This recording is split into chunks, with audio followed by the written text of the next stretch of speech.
Azirs so he can unlock Razork to be that jungler that we know he can be. And I want a co-caster really badly because I really got to take a drink. Okay, here we go. Hype music, expectations for bans. Pinoy is probably going to be looking for a comfort champion, so I would imagine that they would prioritize his champion pool. We've seen a lot of first picks into the Syndra, and we're going to see what happens here. Obviously, one of the big strengths that G2 have, okay, this answers my question. One of the big strengths that G2 have is that Perkz is a phenomenal Kalista player, so they can often not ban that one from blue side, where a lot of teams are forced into banning it from blue side because they themselves aren't so comfortable into the champion. So again, it feels like we're still really sculpting for whatever Pinoy wants. Maybe it's even a Volibear first pick, as we've started to see that a lot more in the ERLs rising up, especially on 10-13. Ooh, okay. Minimizing Cap's impact with the Twisted Fate. And another 80 carry ban. So that tells me that, again, trying to find the comfort champion for Pinoy. They don't want to waste the bans on Varus and Kalista.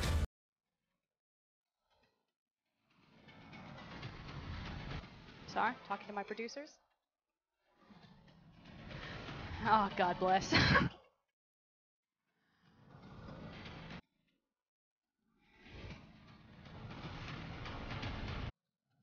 Never mind, it's an imaginary friend. Medic is actually not here. Okay. There we go, first pick. Kind of questionable about the Bard pick.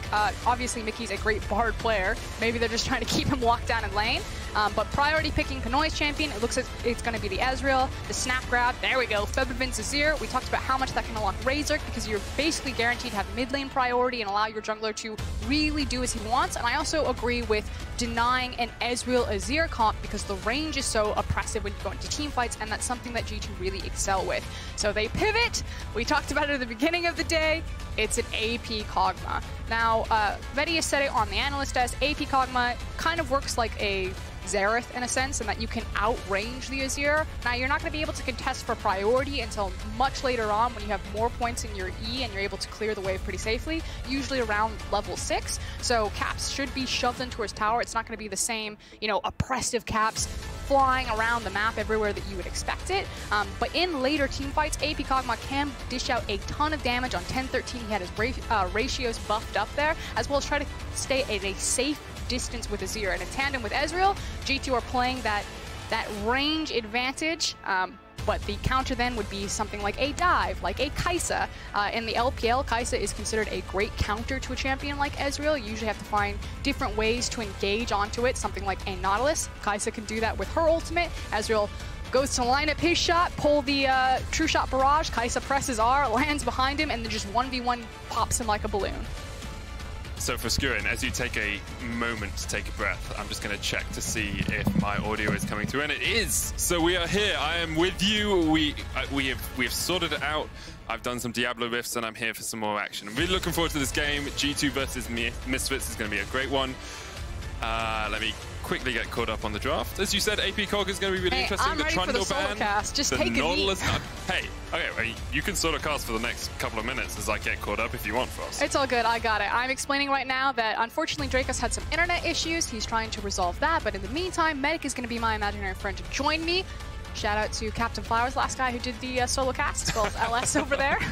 We're in second portions of bans. I'm going to be the playbook playcaster now. I'm going to be like, oh yeah, second portion of bans coming out. Trundle and Braum and Nautilus, and I hope that they ban Leona here because I think that's going to be the snap grab if they don't.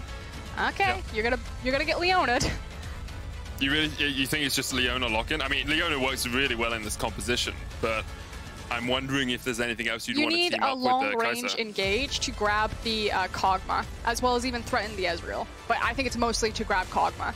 Hit him with my thought is you could pick Ornn, and Ornn works just as well, and then you could go Kai'Sa Yuumi if you wanted to in the bottom lane. But then you give away your flex of your set. Whereas if you hold it, you pick support here, then last pick you could still go for the Ornn, and like you're saying, still get that backline reach.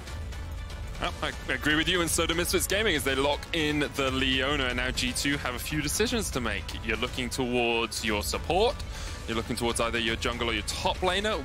The Volibear expected to go towards the jungle because that's where we've seen most Volibears recently.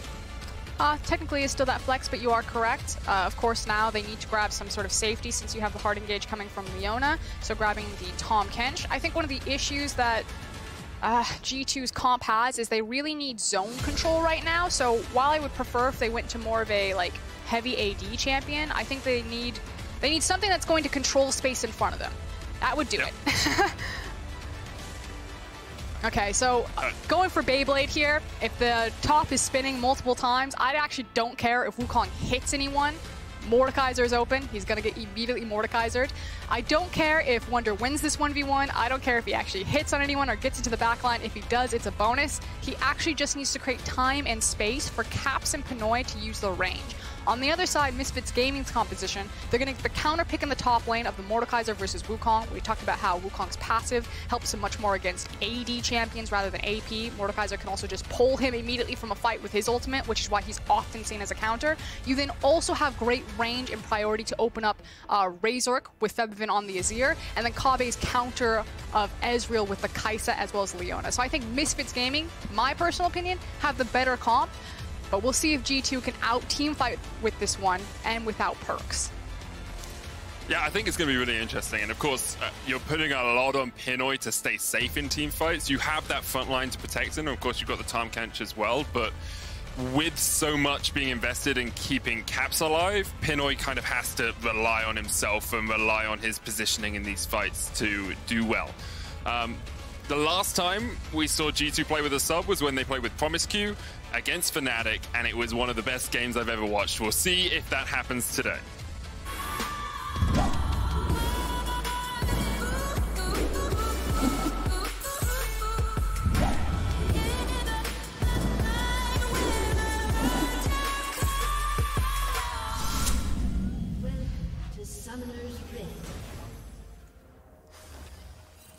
And we're on the Rift. Reminder, if you're just tuning in right now, if you're catching the VOD and you can catch Pickman or Analyst Desk, it's your boy, Pinoy. He's down in the bot lane, subbing in for perks. Now, we talked about the lane priority for G2 versus Misfits, the fact that Caps is on this AP Kog'Maw, 10.13. He did see some ratio buffs, but he's not going to be able to contest the wave, especially for these early levels, at least not to my understanding. Maybe I'll learn something new about Kog'Maw today. Obviously, even without the AP ratios, his W still does a ton of damage, so maybe he tries to contest trade patterns and whittling down Azir rather than just trying to out-push him. So our cameraman, loving Pinoy. If you're curious also why I'm solo casting, trying to get your boy Jankos back in. All right, I think am I here? Oh, honey, I missed you too. Okay, I've just been confirmed that you can actually hear me, because that's the danger, because fun fact, we're talking on Discord, but we're also communicating to you, audience, via a different program. So even if you could hear me, Frostgarn, it would just sound like you're talking to yourself if the setup wasn't right. But you're right. It's time. Obviously, we're into game now. Sorry for the delay. Shout out to Vodafone for that one. Love you there with the random router restarts. We're getting into it now, though. And Frostgarn, you're talking about Kog'Maw. I think that level 6 point is so important. And also, early itemization, because let's be honest, Tear of the Goddess, not a great early combat stats item, but we'll see exactly what G2 can do, how Caps wants to play this lane. Definitely does not want to be standing that close to the wall, though. The flash in from Razork, that's a clean setup, but still, Caps is going to walk that one out. Yeah, but him not having the flash, I was talking before you joined the call about how Kog'Maw maybe doesn't want to just try to out-push the Azir here since he won't be able to do it to later levels, and maybe relies on kind of winning small little trades with his W being up, even though he is going to be the AP Kog'Maw. But without flash, definitely not going to be an option now. Yeah, and I think Kog'Maw's just one of those very unique mid lane champions. Caps has been spamming this in solo queue since the patch came through, and while he has seen a lot of success, I think the champion, if you're used to playing against it, doesn't do a ton. The Q obviously doing a lot of damage, the W letting him farm safely, but he's so mana intensive, and once he gets that AP, he's a terror, but until then, FEBIVEN clearly dominating the lane for now. Frost, my big questions are kind of the rest of these lane matchups. I got to watch the draft, power of mobile data on my phone, and I'm just like, I'm so caught off by how defensive this G2 bottom side is in the early game. Ezreal Tahm Kench is historically like we want to concede all pressure completely style bot lane, and that scares me because now Caps could be in trouble mid lane. They're gonna dive him. Now, Caps does have a ward on Raptor Camp. We'll see if he catches them coming around the corner. Thank you, observers. They managed to get into the brush. At least I'm assuming that they're in the brush without being spotted. Nope. JK. Moving in, sweeping out. Doss is here as well, but they're going to zone him off. And FEBIVEN set up to potentially take a tower play. He's dashing over. He's trying to fight Caps, but now he's the one isolating enemy territory. Jankos now moving in. No mana. It's going to be the slow walk down. FEBIVEN running for his life, looking for, looks like a cheeky flash over the wall, but Razork's on the way. They could try to turn this one right back, and actually incredible patience coming in here from FEB. Never mind. Nope, Mikyx here too. Now FEBIVEN has to flash. There's nothing left for him. He's got to leave. I was going to say, wow, the patience from FEBIVEN to hold on to his flash, to make it out there, but hey, if it's a fight, Mikyx had to be there. He does roam his way up and make sure that they are able to at least get that cooldown.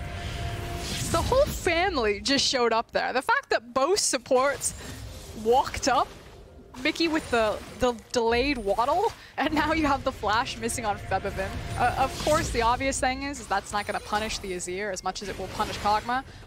That reason, thank you. Wow, right yeah, there. It's like Jankos is trying to make you look incredible at your job. He runs into the lane right as you're like, yeah, Azir's not going to be able to gankable. There it is. But at least it alleviates some pressure on little Caps here, although Jankos really needs to cover him on this wave because he's got a big wave stacking up, so it'll slowly eventually hit FEBIVEN's tower. Oh. Just run at him. So going to come down, yeah, just helping to buy, it looks like an optimal back timing here. I'm assuming the Caps will go back and be able to buy the full tier as Wunder is getting clapped in this matchup. He was the first to bust out the Mordekaiser into Wukong counter, and now he's suffering it against it himself. Oh, in that build. Dan already with the double cloth armor. Wukong is not going to have a good time. Dan knows exactly what's up. He's going to win this 1v1. I talked about it a bit in draft, though. I don't mind if Wunder just hard loses this. He got counterpicked. It's not going to be a super fun time for him on the Wukong because I feel like his responsibility to this comp isn't necessarily to actually kill anyone. If he does, that's just a bonus. His responsibility is to buy time for Caps and Ezreal. Yeah, and I do get concerned though because while he doesn't necessarily need to smash Mordekaiser to be able to disrupt a team fight, Mordekaiser that is strong, that can just ult your Kog'Maw or your Ezreal out of the fight, makes these team fights pretty impossible to play against an Azir Kai'Sa, especially a Kai'Sa who's going to shred through those tanky health bars, but now we have a little skirmish breaking out of the bottom side. Doss ready to make his way over the wall, and G2 just descending on Misfits. Dan now in enemy territory, definitely not where you want to be. That one has to hurt. And first blood to Pinoy right there. It was all going so well for Dan to start it all off, but unfortunately teleports in the middle of G2 and handing off the first blood to the brand new AD carry joining the roster. So welcome Pinoy to G2. You got your first blood. What you gonna do with it? I'm ready for the Pinoy pop-off. I'm ready for the Gambit throwback. I wish he played Graves. I wanted it so bad. I know new Graves is absolute trash in bot lane compared to pre-work Graves, but let's take a look back at the fight, see exactly what G2 tried to do here. I mean, I think it's really Mikyx's positioning. The issue is that Misfits took way too much damage from the Infernal and then allowed G2 to collapse on them. And then here's the unfortunate teleport. And Mikyx just does a really good job knowing that the flash is going to come out and then slowing down Dan, making sure they can't get around that corner and getting walked down by the rest of G2. Yep. But meanwhile, back in top lane, Bramblevest. Oh, we've been here before. Bramblevest and Dazania, if I remember correctly. You stop sometimes for Leandry's on the way if you want to sit on Seekers, and it's, yeah, you're not coming out on top in that 1v1. Mordekaiser, one of those obnoxious juggernaut champions who builds one damage item more often than not, and then just can kill your entire team if left alone. That's the power of Mord with Leandry's. Other key itemizations coming out is the fact that you already have Pinoy with Tier and Sheen, so this 1v1 or 2v2 down to the bot lane is actually going to feel pretty good for G2 here, despite the kill pressure that Leona and Kai'Sa can really exert. I think you're completely right. I think the other big thing here is, we'll hold that thought, mid lane gank potentially coming out. Caps feeling a lot more confidence here. That's level 6 coming in for Kog'Maw. Massive shift in the power dynamic in lane. Jankos still going forward, getting pulled in by Sett. He's going to flat forward with the ulti against the chilling smite, but the wall pushes him away. Bye-bye, Jankos. That has to be embarrassing. Oh no, a sliver of health. I want to know exactly, producers, if you could just whisper into our ear how much FEBIVEN walked away with. Oh wait, the ult! Nothing left. Ooh. Oh. And that one's aiming it at the base to try to catch them immediately as they come down and spawn. Big brain. Also, by the way, Volibear ult is a very slow animation. And if you flash to get closer, it doesn't make the animation much faster. So I just feel like if we had ulted first and then flashed after, there might have been a kill there for Jankos. So a bit questionable. But now we see some aggressive trading on the top side, as so frequently the story, but Wunder's just going to have to burn his cooldowns defensively, getting pulled back in. Essentially means that he should be dead. Wunder forced to burn the ultimate now to walk away. The extra movement speed's good. Second knockup, wants to pull back, Obliterate will connect, and Wunder has to flash out to safety. Lucky for him, Dan already burned that flash bot lane, or he most certainly would have been dead. I'm curious if, I don't know Mordekaiser's trade patterns well enough to know if Dan, if he had held on to his pole and maybe tried to grab Wunder in the flash there. I think maybe he was thinking that I have to immediately pull him back because Wunder's probably going to flash as soon as the ultimate comes down. Yeah, I think it's something to look at. It's a hugely long cooldown, so it's one of those ones that you usually get once per trade, barely more than that, although Mikyx can have to see if anyone can save him here, as Jankos appears to just be leaving him to death, but Razork still wants a little bit more here, running forward. Chilling Smite will come down, and Jankos will just zoom out to safety. He looked him dead in the eyes, he's like, not today. Oh my god, look at Caps though. Ooh.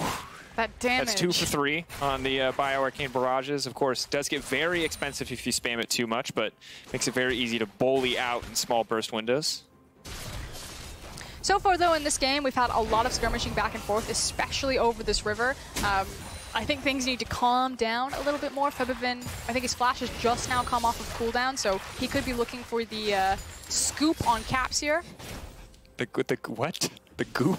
The scoop. Oh, the scoop. I thought you said the goop. I was like, Kog'Maw makes the goop, girl. It's goop versus the scoop. The mid lane. I said it right this time. It's my bad that I'm not listening right. It's fine. We're adjusting, all right? It's day 1 of being back online. Hopefully of 2 days, but we'll see as we get later. 6 HP is the confirmation coming in on the back end of that play for FEBIVEN.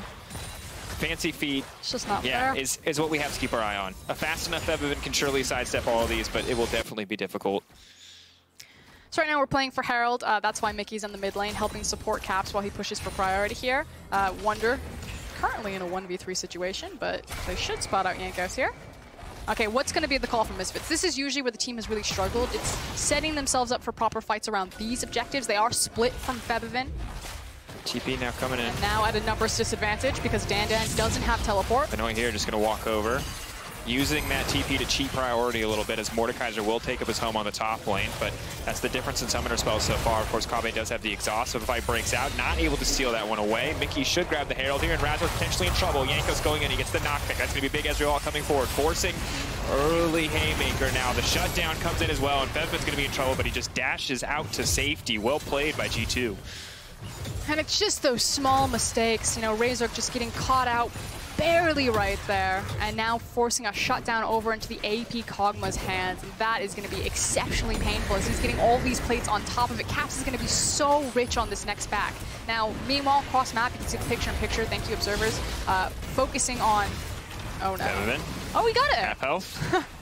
Taking another chunk, and of course, the lower you get, remember, this Kog'Maw changes from forever ago, probably almost 1.5 years now, maybe 2. Time is weird in League of Legends when you played it this long. The lower you get, the more damage that ult is going to do, so getting below half health in this lane is a truly terrifying prospect. Anyway, finishing my point after I was clinching a bit for FEBIVEN there. Dan got a lot of gold, got a lot of experience, so Misfits did get something in terms of the trade for Razork's death as well as Herald. Don't think it was necessarily worth it, because super fed Kog'Maw to a Mordekaiser that might not be able to reach him, that can be dangerous. In addition, of course, Wunder taking some plates while Misfits are able to take this dragon, and I was skeptical, admittedly, about the Tahm, Kench plus Ezreal combo, but it's not the Tahm, Kench, Ezreal combo that G2 are worried about. It's the Tahm, Kench, Kog'Maw combo. You can see that they've left Benoit on his own, and Mikyx continues to just hover around mid lane. And this combo, I like a lot, because AP Kog'Maw does a ludicrous amount of damage. His only real weakness is that he cannot protect himself. He really wants FEBIVEN to try to sweep him. He's daring him to do it. You can see the entire team, though, just grouped around mid to let Caps pop off with this AP Kog'Maw. And Frostground, this is such a weird game in terms of stakes, because on the one hand, it's hard to take it seriously because G2 are playing with the sub. They're giving Luka, you know, some much-needed rest and relaxation. But at the same time, both teams are 4-3. So in terms of stakes, in terms of actual value of an individual win here, it's actually quite big for both these organizations. Again, it's just always the reminder that we're in like our shortest split ever. It's the most important one because it's summer. You do not have time to struggle, and both these teams have stumbled a bit in the run-up to this game. So you are correct. The stakes do matter a lot here. Everyone is way too close in the standings. Now Razork. Razork maybe caught out again. 1, 2, and 3. Challenging smite. He just gets spit right back in. That's the setup. He flashes out safety. Flash done. That's the follow-up. Jankos grabs the kill. Easy. And unfortunately, Razork is looking very different from spring to summer. A lot of the conversation is talking about, you know, is it Dinnick that's missing? Was Dinnick and Razork like the magical synergy combo? And maybe he's just not finding that same thing with DOS. But, you know, in a situation like that, Razork is doing exactly what he did in spring, but he's not doing it with the FEBIVEN following him. FEBIVEN doesn't have control in this lane right now. And so Razork is just kind of going on his own. FEBIVEN cannot back in this game. The hidden power of this Kog'Maw mid is that between the Ezreal ult and the Kog'Maw ult, FEBIVEN just does not get to leave when he wants to. And now he's under pressure here as Wunder and Jankos can't just look for the dive. Razork can come in here on the side, but he might not get a chance. Ooh, Wuk, that was... I don't know exactly what happened there on the spectator client, but it definitely, most certainly, FEBIVEN just died. Dug back down. Dan now on the way in. They want to get something. Cap still untouched on the backside. He's going to do so much damage. Death Realm comes out, but Wunder just flashes out to safety. Dan going to respond. Does he have the clone? No. Dan now comes out of the Death Realm, but big follow-up damage. He's low, and that means Cap's going to do double damage, soon triple. Follow-up as the extra bonus health comes in, but Dan takes 2, and Caps has to be careful. If he steps too far forward, he'll get pulled back and knocked out. Well played by Dan. I think we're just going to walk it all off. So we talked about how Caps is going to be massive on this Kog'Maw. He's already got the Archangels there. He's going to back with a ton of gold as well. Dan also now massive on this Mordekaiser, and maybe that's the answer that Misfits need. Playing one of those side lanes is he already has the armor to deal with the Wukong and is now starting to build up more of that penetration and that AP.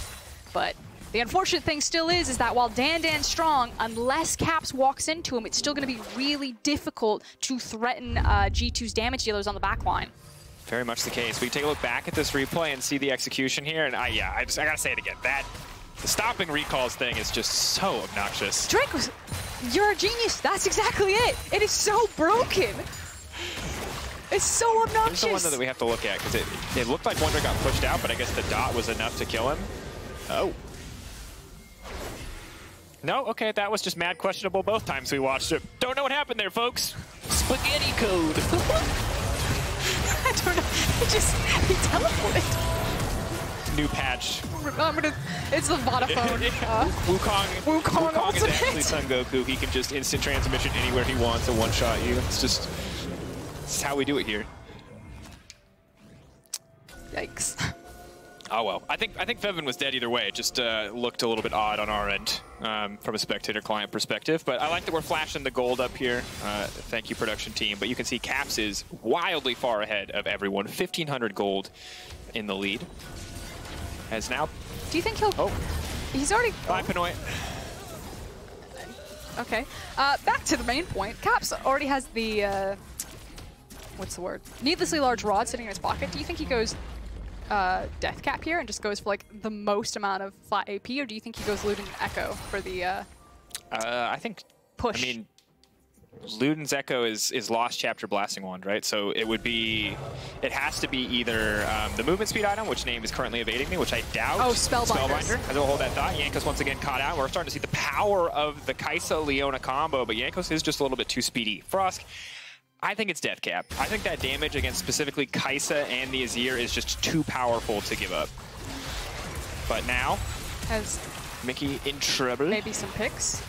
Okay, so we've talked a lot about kind of what G2 are doing really well. Let's talk about what Misfits are doing well. Yes, they've been under constant siege and pressure, but they are doing a really good job on making sure that guys like Kobbe and guys like Dan are finding these side lanes and still picking up a lot of farm, getting strong, and now making picks. Could use the stopwatch to go for the aggressive engage here, but Pinoy snipes him down. Perfect all coming in from the Ezreal. Jankos leaps right over the wall, and now he's on the back line. FEBIVEN can't get away from him. That's one powerful bear. Pinoy still free firing as Cap starts to run them down. Bio-arcane barrages from the sky, and Dan takes him into the death realm, but once he comes out, there's going to be nothing left. Goodbye. Triple kill for Caps, and G2 monster that fight. And I just caster cursed all of Misfits right there. They walked into the dragon fight. They then gave the triple over to Caps. If you thought this Kog'Maw was a problem previously, he's definitely going Death Cap now. They're flashing the emotes, and Kobbe is just playing dodgeball with Kog'Maw. So hard to. Committing to auto attack a creep at this point is... He's doing a good job. I mean, Caps is actively burning through all of his mana, and the fact that Kobbe can now step forward and get aggressive here, but Caps does so much. Pull back from Mikyx, spit out, but DOS is on the way now. They have to be careful. All goes down on the Mikyx. Caps damage has to be respected, though. That's disgusting. No wonder they want to pick this champion, but now it's FEBIVEN on the backside. Where's the Devour cooldown? It's not available, which means Caps goes down. He's going to maximize the value of that passive. Does FEBIVEN die here? Oh, just barely able to live, but that Kog'Maw damage is disgusting. Okay, I'll admit, Kog'Maw's looking really good this game. There's the death cap. But he is 7-1, so I feel like the game got a bit out of control, that you probably would see a Kog'Maw get this fed normally. And maybe if this was a bit more evenly matched in terms of gold values and he wasn't so far ahead of the clock, maybe these team fights might look different.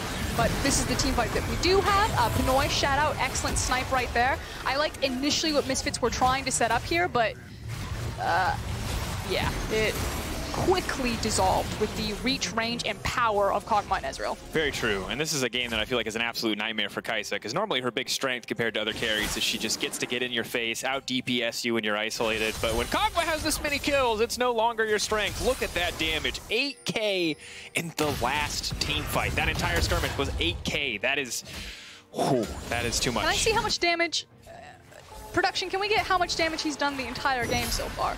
That'll be a good one. We'll take a moment while they prepare that one, hopefully for us. Sorry, guys. They'll get it. We'll put him on the spot, but I mean, it's worth investigating because that is, 15K. No, literally no one is even remotely close. Dan has half that as the leader on the Misfits lineup, but the thing is he got over half of that in the last team fight. He can do it again if they don't kill him. And as you can see here, Misfits are trying to find an avenue to kill him, but while Pinoy can peel for himself, Mikyx's sole job is now to protect Caps. He will start to back into the jungle, can snipe from over the wall, just going to continue to spam that all. Big damage onto Razork, now happy with that one. One, the fall up there from Jankos. Razork's now running for the hills. And Caps just continues to rain down. Once you start running from a Kog'Maw, he will kill you. Oh, the side steps. Dodgeball, left, right, left, right. Nope. The W, but he knows exactly where he's going to go. That's one. They're just... this champion is disgusting. Kobbe, can he play dodgeball? They're just waiting. They're going to land the slows first. They're going to take him out as well. The flash away. Pinoy hits the Q anyway. Oh, no. Okay, I want to check it on itemization. It's not the Trinity Force coming out of Ezreal. Obviously, it is the Iceborne Gunblade. And gentle viewer, you can probably guess why that's a great itemization when you have a Kog'Maw who's just playing sniper rifle. This is not interactive. The second you have to start walking away from G2, you're dead. Because Kog'Maw just gets to keep free firing. And if you don't have flash available, you have no chance. G2, that's a 20-minute Baron. We did have a graphic prepared. We were going to ask, do G2 need to take a Baron to win this game? The answer is yes. They are going absolute try-hard mode. That is their first Baron of the split. They have not taken a single one before that in any of their games. Watch them lose now. Baron's the problem. It's just cursed. Now, obviously, the cool thing about G2 and why they don't need Barons to win is because they play side lane so well. It's always been a thing of G2 being able to play 1-3-1, as I say that. Gonna find the knockup, gonna get pushed back, is still gonna make it out of that one. I guess flashed immediately upon landing. Nope, no recall denied this time. Okay, continuing on with the point.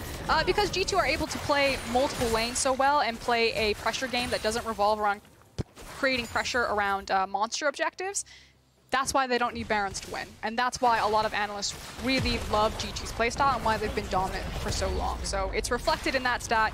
You don't need Baron to win. If you do, you're just putting yourself on timers. Teams that overinvest in Dragon and Baron timers will only really play one style. I like that just synopsis of the weakness of that style and of the strength of G2 as we now see the TP coming in and Frostgurn. This game, G2 have a Baron.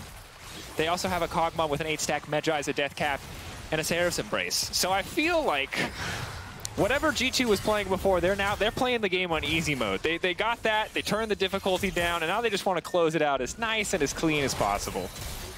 Oh, you say that, but it's also G2. Okay, Desperation plays for Misfits. They don't have a teleport on FEBIVEN, but he has refreshed his health. He does have Flash about to come up. Health again. So I think FEBIVEN's going to... I think he has to sprint in, and they just have to go for the hard engage. Dan's trying to find an isolated matchup versus Wunder, but the rest of G2 is just walking over. Jankos is going to waddle his way out of that one. And they're now trying to isolate Dan. Flash forward there from Mickey. Dan flashing out to safety. G2 just going to break down the base, and I don't think Misfits know what to do here.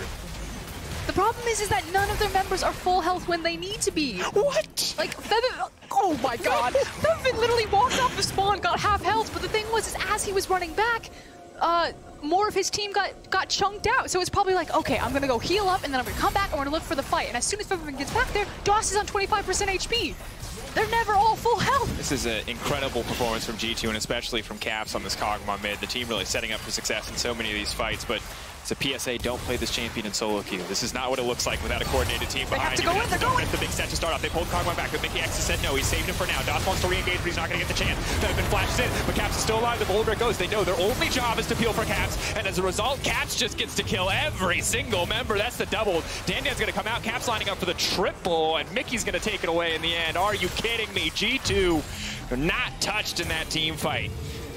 And you knew that Misfits had to do it. They realized, like, we cannot delay on pulling the trigger here. We just have to immediately sprint at them because otherwise they just chunk us out too quickly. The Kog'Maw is too far ahead. Chilling Smite comes in. Razork certainly set to fall here. Cannot believe they come out of that team fight only losing Wunder, even with a perfect setup for Misfits. But they got all their cooldowns. Now, when Wunder responds, they'll have all 5 up. They could look to end, but it looks like they're just going to take their time here. Pinoy and Jankos are too low. Even with Caps at full health, they're not going to end this one. And the BM from the emotes just continues. Mikyx says, this is fine, Misfits. Everything's okay. I mean, Mickey's job, basically. He's pressed his emote key more than he's done really anything else. And damn. I mean, come on, yeah, he has a good tongue lashes. He's been in the right spot. He was hiding in that bush that Razork walked into for some reason. That's not Mickey playing poorly. That's just the fact that it's taken, you know, it's only 24 minutes in the game, but think of how long it's taken for Misfits to get to this point where they realize that they just have to go in, and Mickey actually has to do something on the Tahm Kench. Otherwise, Mickey's just like, they're not doing anything. I'm just going to spam emotes at them. That's a quality emote wheel, too. That was the most impressive thing in that team fight right there. Bam, bam, bam. I think he got through every single emote. Yeah. That's the around the world quality disrespect. And I honestly thought the G2 coming into this week were just not going to be a threat. Without Perks there, a man who's been a rock for this lineup, how are they going to be able to get anything done? But they are monstering Misfits, and from now on, this Kog'Maw certainly needs to be respected. Ooh, Wunder waving the white flag for them. They're just going to try to end. FEBIVEN doesn't get to play League of Legends. That's his dash burn. He can't use it to engage anymore, and Caps just continues to throw down an absolute mountain of damage. The flash forward from DOS. The ulti will not connect. Wunder trying to find space with double ult stacks. He's going to go down incredibly low. Kobbe's still alive on the backside. He's going to leap in. He's going to try and take out Wunder. Wunder's got one more reset, though. That's Kobbe finding 2. Volibear leaping in, though. It's now FEBIVEN in trouble. Pinoy coming forward. Caps still alive. I cannot believe it. Goes golden on the ship. That was flawless. Pinoy now on a rampage. G2 cleaning house. They're going to move up to 5-3. Misfits left down at 4-4 as Caps just finishes off the remaining members of Misfits. A dominating performance from the G2 lineup from Caps. Welcome to the LEC, Pinoy. That was so dirty. Oh, that Sonya's hourglass. I mean... Okay.